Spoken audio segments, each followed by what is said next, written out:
Hello बच्चों, आप सभी का स्वागत करता हूं मैं सनराइज एजुकेशन एकेडमी समदड़ी में। मेरा नाम विशाल भार्गव है और मैं आपको फिजिक्स पढ़ाता हूं।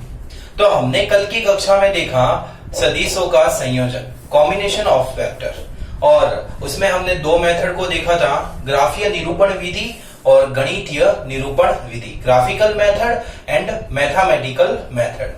आज हम बात करने वाले हैं पहले तो सदिशों के घटकों के बारे में, रिजोल्यूशन ऑफ अ वेक्टर। तो घटक लेते हैं हम सदिशों के, तो किस प्रकार से घटक लेंगे वह हम चर्चा करेंगे। तो सदिशों के घटक या फिर रिजोल्यूशन ऑफ अ वेक्टर बोल दो या फिर component of a vector, component बोल दो या resolution of a vector. Okay बच्चों, तो चलो ये पहले हम 2D में देखेंगे, उसके बाद में हम 3D में देखते हैं। तो 2D का मतलब 2 डायमेंशन, 3D का मतलब 3 डायमेंशन। तो बात करता हूं यदि मैं x दिशा की और y दिशा की, तो इसमें एक सदिश है बेटा अपना a सदिश है जो x दिशा के साथ में थीटा कोण बनाता है। तो जिस दिशा में वह थीटा कोण बनाता है उसको हम जैसे कि ये x दिशा में थीटा कोण बना रहा है, y दिशा में यह कोण जो होगा वो 90 माइनस थीटा होगा, क्योंकि x और y के बीच में 90 डिग्री का कोण होता है। तो यह थीटा है तो दूसरी साइड में 90 माइनस थीटा। अब मेरा मुद्दा यह है कि x दिशा में अगर मैं a का घटक लूंगा तो वो होगा हमारा ax, और y दिशा में अगर मैं घटक लूंगा तो वह होगा हमारा ay। अब जो a है इसका घटक हम थीटा की दिशा में लेते हैं तो उस दिशा में हमेशा वह घटक कोस थीटा के रूप में आता है। मतलब ax की अगर बात करूं तो ax जो है उसका यदि मैं घटक लूंगा तो वह घटक जो है वो किस दिशा में आएगा बेटा, आपके यह दिशा होगी आपके x दिशा में, और दिशा थीटा की ओर वाला है ना, ये डायरेक्शन जो है वो थीटा की नीचे है, इसलिए यहां पर ये डायरेक्शन a cos थीटा हो जाएगा। यदि मैं इसको सदिश रूप में लिखता हूं तो a सदिश ax सदिश बराबर a सदिश cos थीटा। और ये है जो y दिशा है वो थीटा वाली नहीं है, थीटा वाली तो x दिशा थी, तो y दिशा वाला जो घटक होगा ay सदिश, ये फॉर्मूला हो जाएगा a सदिश साइन थीटा।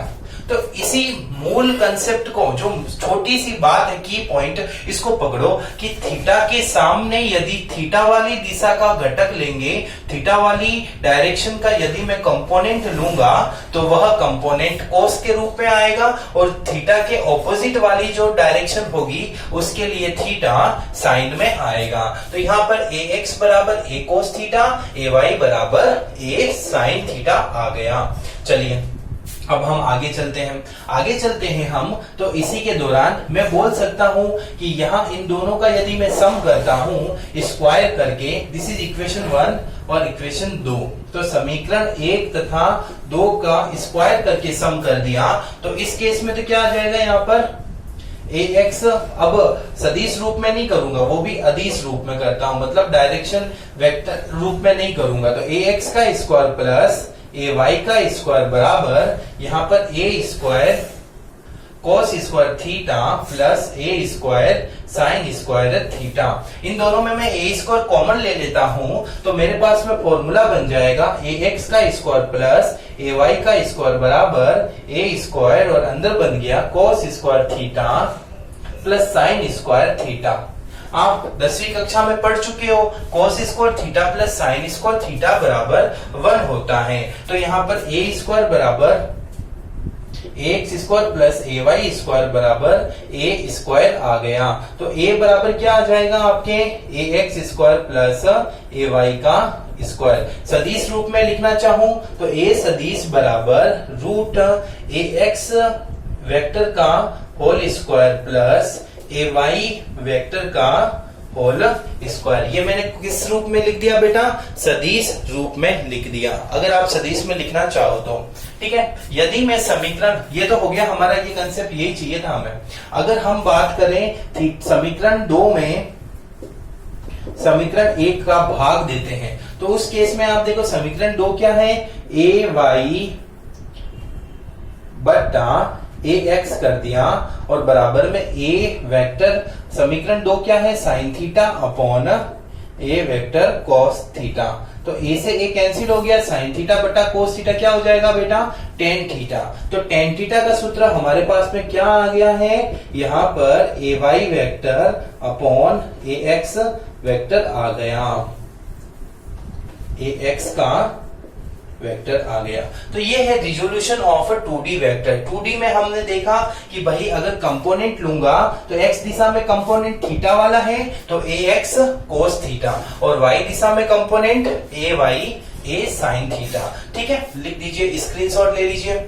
ओके, अब हम जो बात करने वाले हैं वो 3D में बात करने वाले हैं। किस में बात करेंगे बेटा, 3D में। तो 3D में अपन बात करते हैं, चलो देखो 3D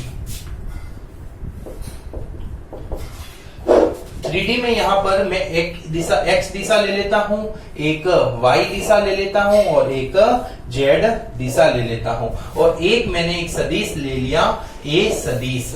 ये a सदिश जो है वो x के साथ में अल्फा कोण बनाता है, b के साथ में, y के साथ में बीटा कोण बनाता है और z के साथ में गामा कोण बनाता है।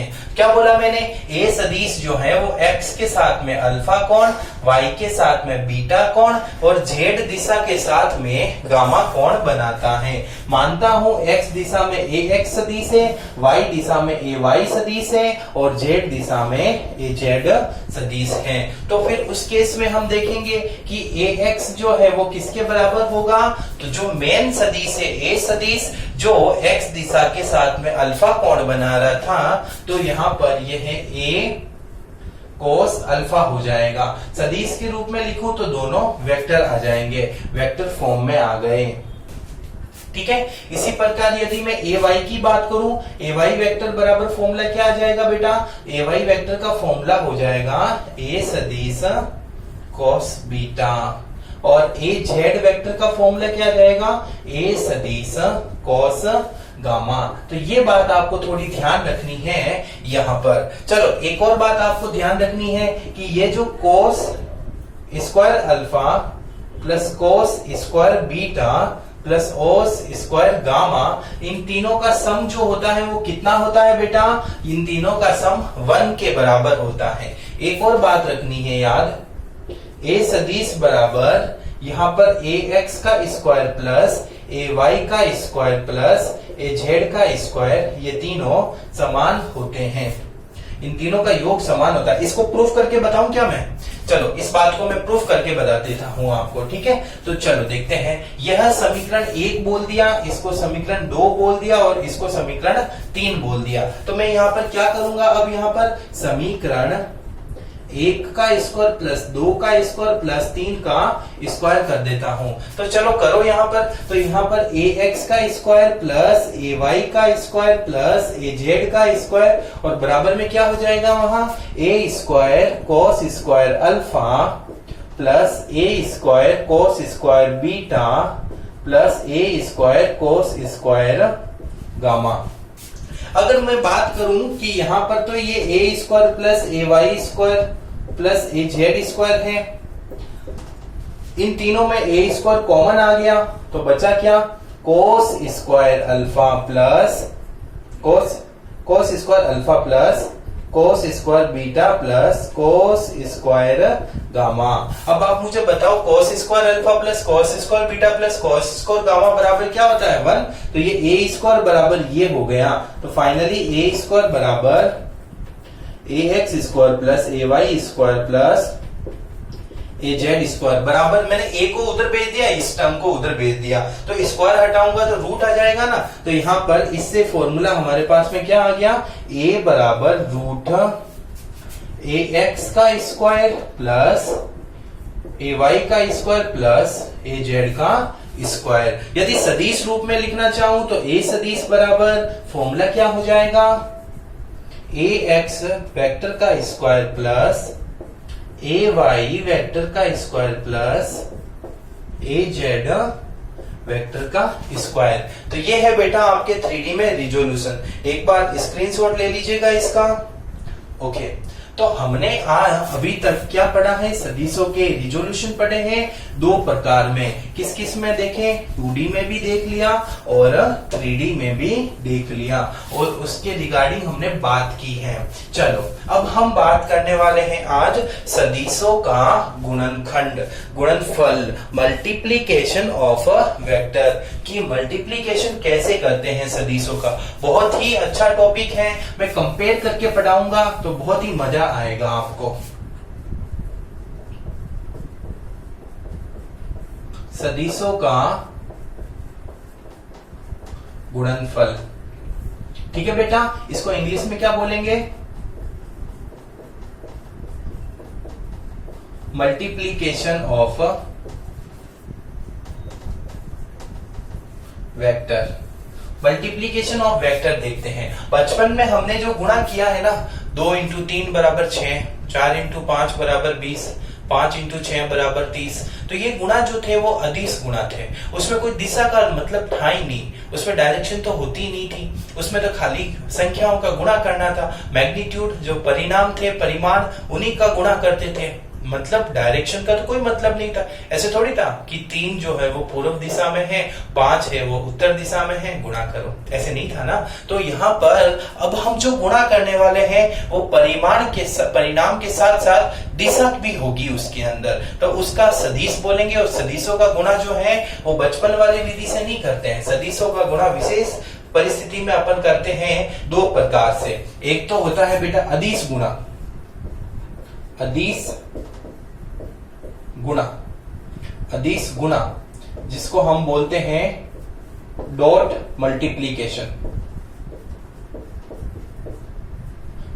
सॉरी, मैं यहां लिख देता हूं ताकि क्या है कि एक एक करके समझा दूंगा मैं आपको। अदिश गुणा और सदिश को मैं बाद में समझाऊंगा, कंपेयर नहीं। पहले क्या है कि एक बार मटेरियल पूरा लिखवाऊं ना, तब समझ में आएगा आपको।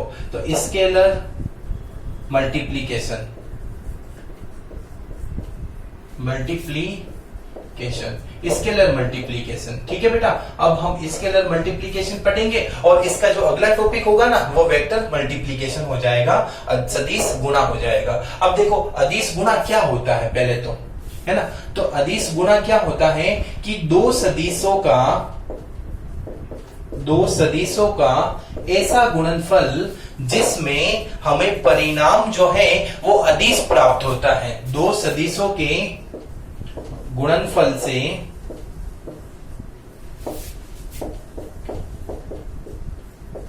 परिणाम अदिश प्राप्त हो। क्या प्राप्त हो बेटा, अदिश प्राप्त हो। मतलब क्या है, मतलब यह है कि दो सदिशों के गुणनफल से परिणाम अदिश प्राप्त होता है।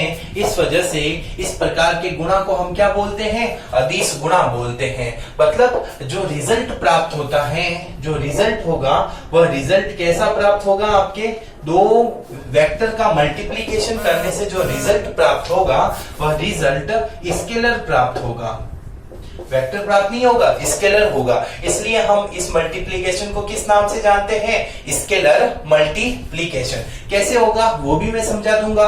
अन्य नाम, एक और नाम है इसका डॉट गुणनफल, जिसको हम क्या बोलते हैं, डॉट मल्टीप्लीकेशन। इसको डॉट मल्टीप्लीकेशन भी कहते हैं बेटा। कैसे कहते हैं डॉट मल्टीप्लीकेशन, आइए समझते हैं। जैसे कि यहाँ पर यदि मैं एक सदिश ए ले लिया, दूसरा सदिश बी ले लिया और दोनों के बीच में डॉट लगा दिया, तो यहाँ पर यह अब जो गुणा कर रहा हूं ना मैं इन दोनों का, डॉट लगा के कर रहा हूं, इसलिए इसको डॉट गुणनफल कहते हैं। तो गुणा करने पर मेरे पास में ए सदिश का परिमाण, बी सदिश का परिमाण और कोस थीटा आ जाता है। तो यहाँ पर ये जो मान आया है ना बेटा, फाइनली ये जो मान आ रहा है यह मान अदिश है, इसलिए इसको अदिश गुणा कहते हैं। लेकिन दोनों सदिशों के बीच में डॉट लगाया था, इसलिए इसको डॉट गुणनफल या डॉट मल्टीप्लीकेशन भी कहते हैं। तो आपको कुछ बातें समझ में आई मैं क्या क्या लिख रहा हूं? यहाँ पर ये बातें आपको ध्यान रखनी है। सदिश गुणनफल होता है और ये होता है। चलो और बात,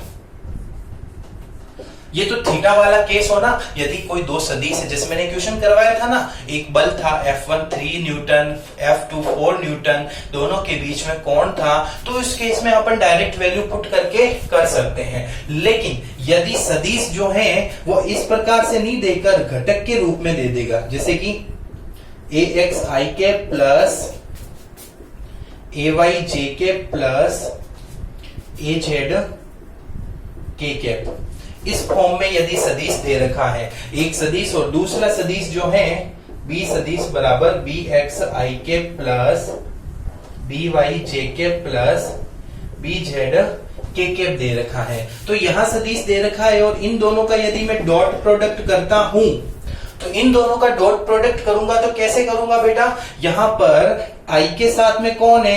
ax है, i के साथ में कौन है? bx है, तो मैं क्या करता हूं?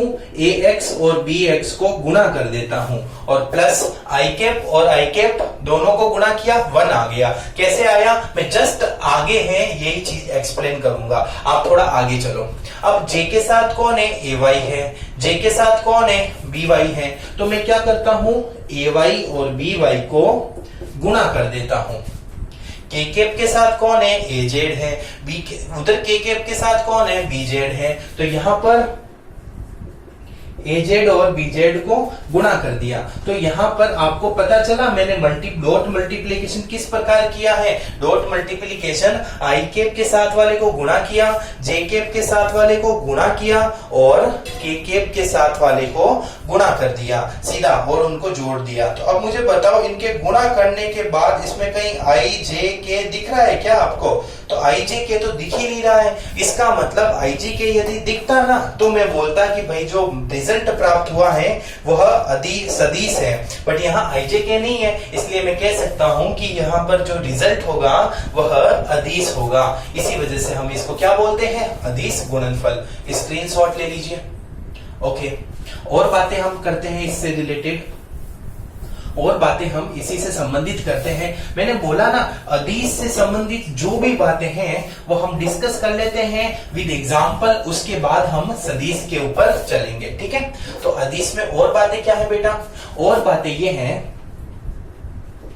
कि समान दिशा में सदिश हो, मतलब वेक्टर जो है उनकी डायरेक्शन क्या हो? सेम डायरेक्शन हो। वेक्टर की दो वेक्टर हैं जिनका गुणा करना है और उनकी डायरेक्शन जो है वो क्या है बेटा? सेम हो, मतलब थीटा जो है वो कितना हो? 0 डिग्री हो। तो यहां देखो, ए वेक्टर डॉट बी वेक्टर को खोलेंगे, ए वेक्टर बी वेक्टर दोनों का मैग्नीट्यूड और मल्टीप्लाई में cos 0 हो जाएगा। cos 0 हो जाएगा तो cos 0 का मान तो 1 ही होता है, तो ए वेक्टर बी वेक्टर का मैग्नीट्यूड आ जाएगा। ये हो जाएगा कब? जब थीटा का मान क्या हो? 0 डिग्री हो। इसी में भी एक स्पेशल केस में बोलूं कि यदि समान दिशा में समान सदिश हो, समान सदिश हो, समान दिशा में समान सदिश का मतलब ए वेक्टर और बी वेक्टर दोनों सेम है और थीटा भी क्या है? 0 डिग्री है, मतलब कि मैग्नीट्यूड भी सेम है बेटा और डायरेक्शन भी सेम है। समान डायरेक्शन, सेम डायरेक्शन, समान दिशा, समान सदिश का मतलब मैग्नीट्यूड भी उसका सेम है। तो उस केस में फॉर्मूला क्या लगेगा? ए डॉट बी बराबर a vector dot b vector cos 0। अब मैं जानता हूं कि यहां पर a की जगह मैं b रख सकता हूं या b की जगह मैं a रख सकता हूं, तो ये फॉर्मूला क्या बन जाएगा? यहां पर a वेक्टर b वेक्टर तो है ही है क्योंकि cos 0 का मान तो 1 हो गया। अब मैं b की जगह a रखता हूं, तो यहां पर b की जगह a रखा तो a आ जाएगा और a आएगा तो a को a से गुणा किया तो a स्क्वायर हो जाएगा, या फिर a की जगह b रख दूं तो ये वैल्यू किसके बराबर हो जाएगी? b स्क्वायर के बराबर हो जाएगी। ऐसे ही बस आ गया तो हमने कर लिया, कंफ्यूज नहीं होना है बेटा। और मैं यदि बोलूं लंबवत सदिश हो, लंबवत सदिश हो। लंबवत सदिश का मतलब क्या? लंबवत सदिश का मतलब ये है कि ए वेक्टर और बी वेक्टर दोनों परपेंडिकुलर हो, मतलब कि 90 डिग्री हो। परपेंडिकुलर का मतलब 90 डिग्री होता है। तो यहां पर ए सदिश बी सदिश cos 90, और cos 90 का मान बेटा क्या होता है? 0 होता है। तो मैंने आपको कहा ना कि ध्यान रखना, कभी कभी ऐसे ही पूछ लें कि दो लंबवत सदिशों का अदिश गुणनफल कितना आता है, तो आप पता है दो लंबवत सदिश है तो थीटा 90 तो डॉट प्रोडक्ट को ओपन करते हैं तो cos थीटा में ओपन होता है, तो cos 90 का मान 0 आता है, तो 0 होगा। स्क्रीनशॉट ले लीजिए बेटा। ओके, और हम बात करते हैं यदि थीटा 180 हो, विपरीत दिशा में हो, ऑपोजिट डायरेक्शन में थीटा 180, तो cos 180 का मान -1 होगा, तो मल्टीप्लाई माइनस में आ जाएगा। चलो अब बात करते हैं एकांक सदिशों की।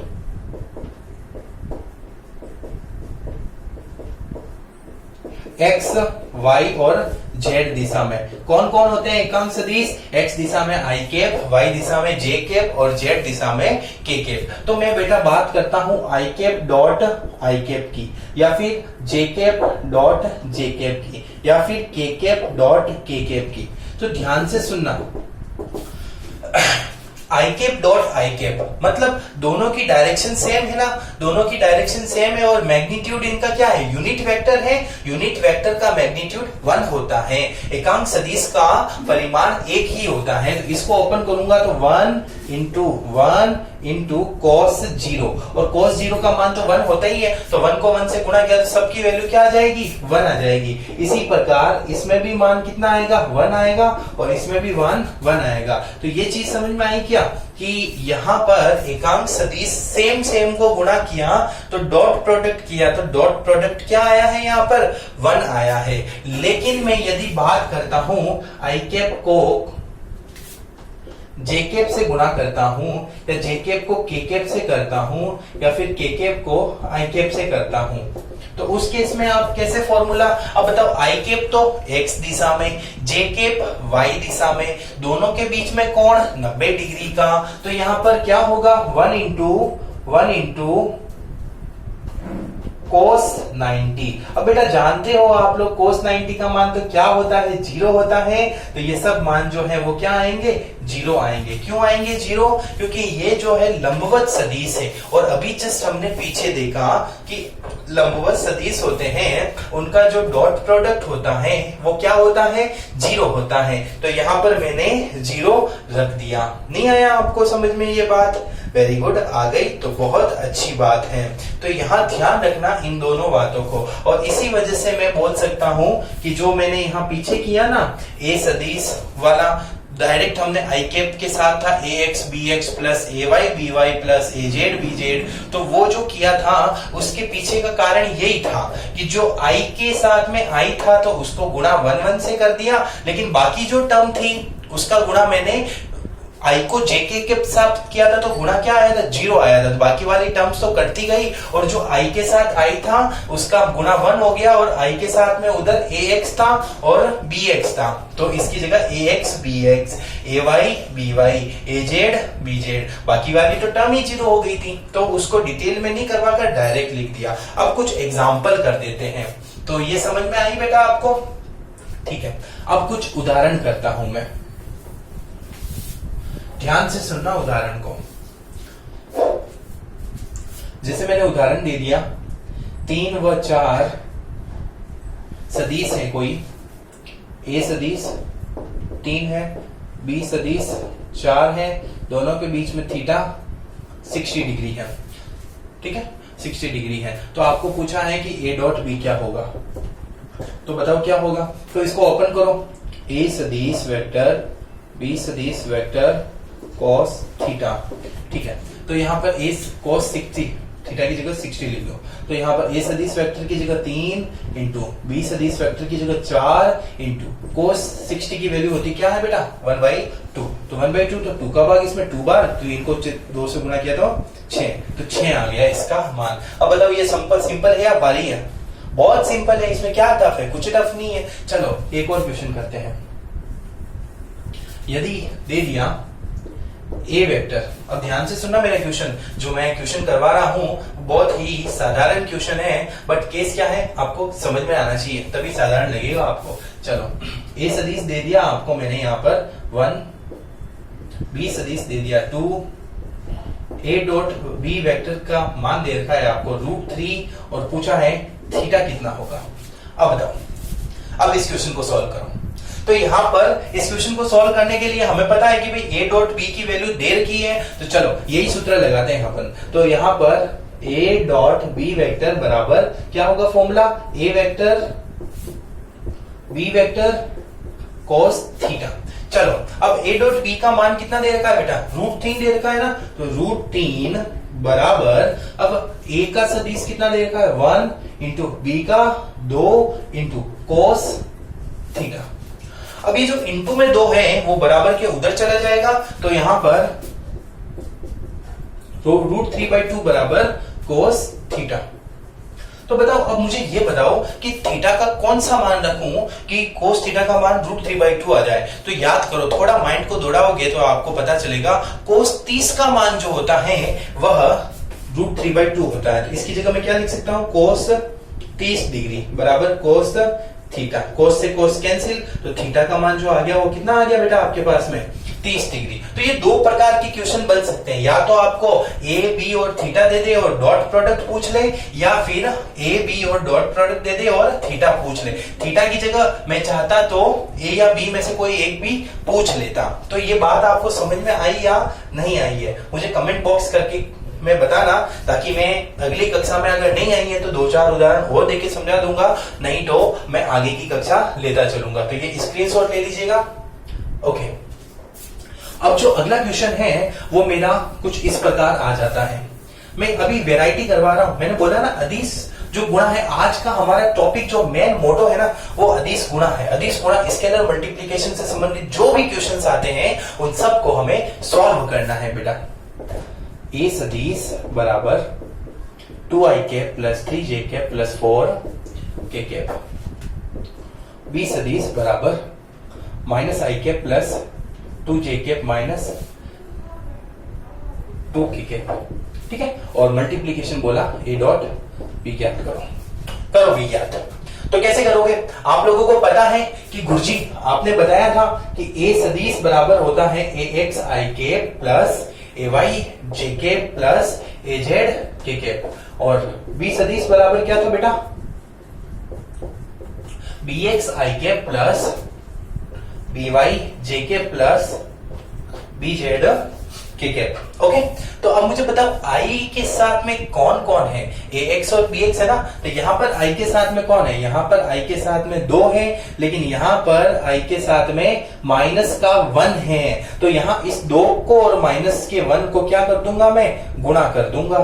क्यों, क्योंकि हमने यहाँ पर डॉट प्रोडक्ट ऐसे ही तो कुछ किया था ना, ए डॉट बी बराबर क्या किया था, i के साथ में कौन था, ax था, j के साथ i के साथ में कौन था, bx था, j के साथ में ay by और az bz। तो वही केस यहाँ करना है। तो i के साथ में 2 है तो 2 गुणा i के साथ में -1 है तो 2 गुणा -1, आगे j के साथ में 3 गुणा 2 प्लस k के साथ में 4 गुणा -2। चलो गुणा कर दो, गुणा करो बेटा अच्छे बच्चे। तो 2 को -1 से गुणा किया तो -2, 3 को 2 से गुणा किया तो 6, 4 को इससे गुणा किया तो -8। तो -2 और -8 -10 प्लस का 6, तो मान कितना आ गया, -4। तो ये डॉट मल्टीप्लीकेशन हो गया। अब बताओ ये भारी है क्या, नहीं बता दो, अभी ये टफ है क्या, कुछ टफ नहीं है, बहुत आसान है, इसके जैसा आसान तो कुछ हो ही नहीं सकता। स्क्रीनशॉट ले लो। ओके, अगला क्वेश्चन। अब अगला क्वेश्चन, अब मैं गारंटी लेता हूं अगला क्वेश्चन आप नहीं कर पाएंगे, कर लोगे। चलो देखते हैं अगला question. mi cap plus 2j cap plus 3k cap minus i cap plus 3j cap plus 2k cap. तथा ए परपेंडिकुलर बी है तो एम ज्ञात करो। बताओ, अब बताओ करके। ये लेवल बढ़ा दिया, ये लो लेवल ही बढ़ा दिया मैंने। अब बताओ कैसे करोगे इस क्वेश्चन को ज्ञात, आप कैसे फाइंड आउट करोगे? बता दो, अब फटाक से बताओ, बता दो ना। अरे बहुत ही तो सिंपल है। इसमें यहाँ देखो एक चीज बोल रहा है कि ए और बी जो है वो एक दूसरे के परपेंडिकुलर हैं, मतलब ये एक दूसरे के लंबवत हैं। मतलब अब मुझे पता है कि भाई कोई भी दो सदिश हैं जो एक दूसरे के लंबवत हैं तो उनका जो अदिश गुणा होता है वो सदैव 0 होता है। Dot multiplication of a two perpendicular vector is always equal to 0। तो मैं ये बात जानता हूं, ये जो बात बोली ना इसने, ए सदिश वेक्टर जो ए वेक्टर जो है वो परपेंडिकुलर है बी के, इससे मुझे ये पता चल गया कि यहाँ पर ए डॉट बी जो होगा ना वो 0 होगा। क्यों होगा 0? क्योंकि इसको ओपन करूंगा तो A B cos theta cos 90 का मान 0। 90 कौन बोल रहा है? यही तो बोल रहा है, परपेंडिकुलर लंबवत। लंबवत का मतलब 90 डिग्री तो होता है। बहुत अच्छे। तो मुझे एक बात पता चल गई बेटा। क्या पता चली मुझे? ए डॉट बी है तो यदि है तो ए डॉट बी का मान 0 हो जाएगा। तो यहां पर ए डॉट बी का मान 0 होगा। चलो कर लो। ए कौन है बेटा? ये रहा। ए जो है MIK plus 2JK plus 3KK, और इसका B के साथ में क्या होगा? Minus IK plus 3JK plus 2KK, और इन दोनों का डॉट प्रोडक्ट मुझे क्या करना है बेटो? 0 करना है। लो मैंने 0 कर दिया। तो अब मुझे बताओ डॉट प्रोडक्ट करो। I के साथ M है, I के साथ -1 है, तो -1 को M से गुणा करूंगा तो माइनस, देख लो m को गुणा किया किससे? -1 से, प्लस आगे चलो 2 को 3 से गुणा कर दो। j के साथ 2, j के साथ 3, तो 2 इंटू 3, प्लस k के साथ 3, k के साथ 2, तो 3 इंटू 2 बराबर में कौन है बेटा? 0 है। तो अब चलो यहाँ पर ये m को -1 से गुणा किया तो -1, प्लस 2 को 3 से गुणा किया तो 6, प्लस 3 को 2 से गुणा किया तो 6 बराबर का 0। ये माइनस का m उधर गया तो प्लस का m, और 6 और 6 12, तो m बराबर कितना आ गया? 12। तो अब बताओ मुझे m बराबर 12 समझ में आया कि नहीं आया? तो ये इस टाइप के क्वेश्चंस बनते हैं। पैटर्न बहुत सारे हैं अपन को, बस मुद्दा ये है कि हमें ये चीजें समझ में आनी चाहिए। अगर हमें समझ में आती हैं तो ही हम आगे बढ़ पाएंगे, अन्यथा नहीं बढ़ पाएंगे। बेटा क्वेश्चंस तो बहुत बनते हैं, क्वेश्चंस तो बहुत बनते हैं, आपकी बुक्स में भी हैं। तो आप प्रैक्टिस करते रहो और अच्छे से प्रैक्टिस करो। तो आप कहीं अटको तो मुझे बता देना, मैं उस क्वेश्चंस को आपका सॉल्व कर दूंगा। बाकी जो मेरे सामने 2-4 वैरायटी क्वेश्चन है वो मैंने ले ली, ज्यादा क्वेश्चन मैं ले नहीं सकता, लूंगा तो क्लास भी लेंदी हो जाएगी। और जो हमारा मेन मोटो है नंबर ऑफ जो सिलेबस को वाइड एरिया में करवाने का, वह कंप्लीट नहीं हो पाएगा। तो मैं आशा करता हूं कि आपको फिजिक्स में आनंद आ रहा होगा, और नहीं आ रहा है तो आप मेरी क्लास को वापस रिपीट मोड में देखो, एक बार नहीं तो 2 बार देखो। आपको मैं श्योर गारंटी लेता हूं कि आपको बातें समझ में आएगी। और अगर इसमें किसी भी प्रकार की आपको समस्या आती है तो मेरे कॉन्टेक्ट नंबर आपके पास में है ही है। विद्यालय जो आपको डाउट के लिए टाइम टेबल प्रोवाइड करा रहा है, उस टाइम टेबल के अकॉर्डिंग मुझे आप कॉल या मैसेज कर सकते हैं। मैं आपके पास में बैलेंस नहीं है तो आप मुझे मिस कॉल कर लो, मैं आपको कॉल बैक कर लूंगा और मैं आपके डाउट को सॉल्व कर दूंगा। बट कंडीशन ये है, आपको पढ़ना पड़ेगा।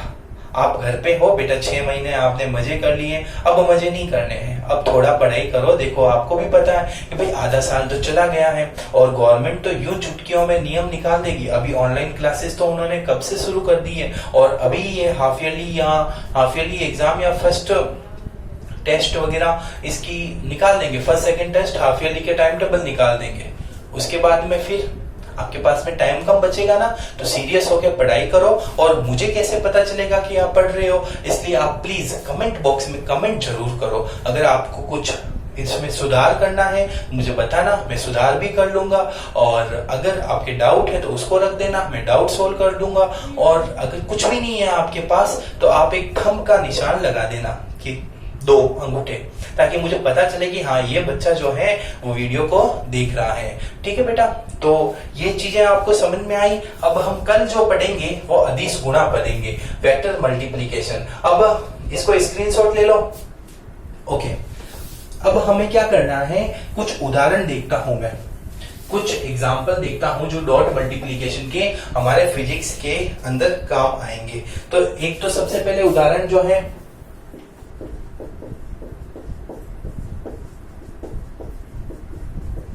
एग्जाम्पल फर्स्ट है कार्य का W।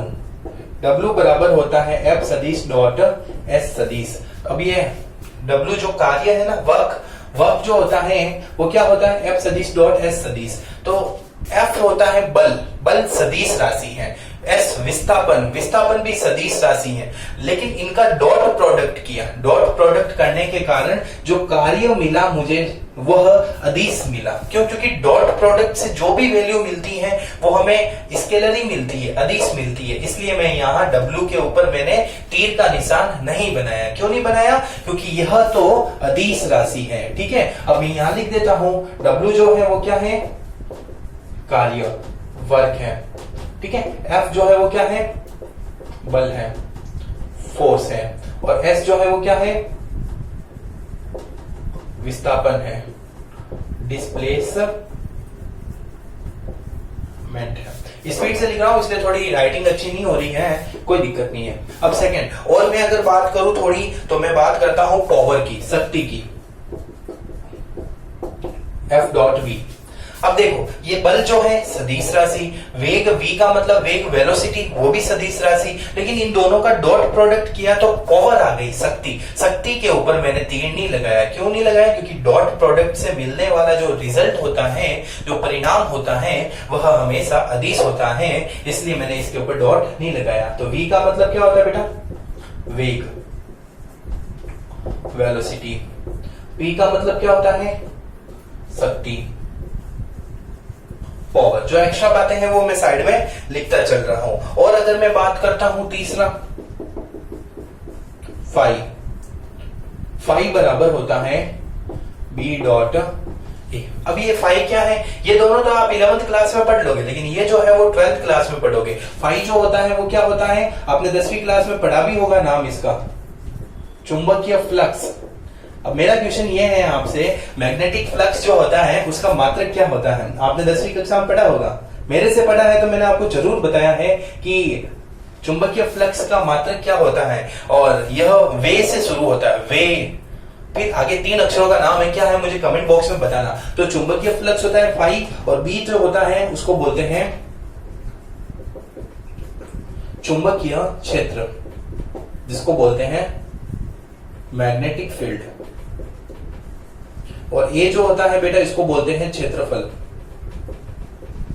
एरिया। तो आप देख सकते हैं यहाँ पर कि जो चुंबकीय क्षेत्र और क्षेत्रफल मतलब मैग्नेटिक फील्ड और एरिया, ये दोनों वेक्टर क्वांटिटी है, लेकिन इनका मैंने डॉट प्रोडक्ट किया तो मैग्नेटिक फ्लक्स चुंबकीय फ्लक्स आया, लेकिन यह डॉट प्रोडक्ट के कारण आया, इसलिए ये क्या है, अदिश राशि है, स्केलर क्वांटिटी है। तो ये होता है बेटा अदिश गुणनफल। ठीक है, मैं आशा करता हूं आपको समझ में आया होगा, घर पर बैठकर आप अच्छे से पढ़ाई कर रहे होंगे। ओके, मिलते हैं अगली कक्षा में, धन्यवाद।